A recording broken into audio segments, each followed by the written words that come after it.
Welcome to the Game Day Recap, sponsored by Alabama Power. I'm Justin King here with Kevin Scarbinsky. Kevin just got through a wet and pretty crazy game.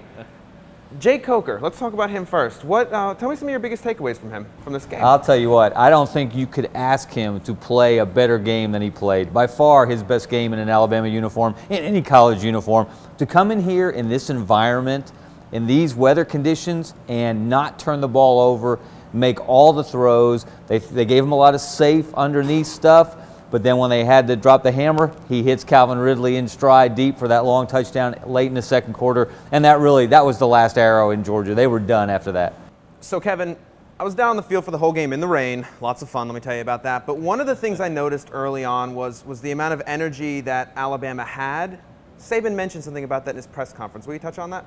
Yeah, there were two situations when the entire team came out of the tunnel in the pregame, and Georgia bounced over to them looking for trouble. There's no doubt. In Alabama, there were some Alabama players who were ready to engage. They were ready to rumble themselves, and then cooler heads prevailed. The officials came over, separated them, and trouble was averted. Then there was another situation. At the end of Georgia's warm-ups, they all went to midfield, and they were bouncing up and down and pointing and clapping in Alabama's direction.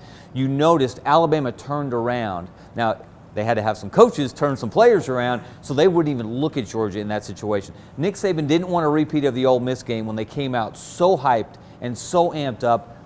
They weren't ready to play. They made mistakes, fumbled the opening kickoff, and so they had too much emotion. He wanted them to be more businesslike. They kept themselves in check. Georgia did all of that posturing, and it blew up in their faces. So Alabama seemed to play efficient on offense, strong defense, strong special teams.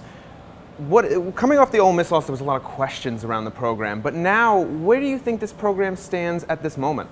Well, clearly the dynasty's not dead.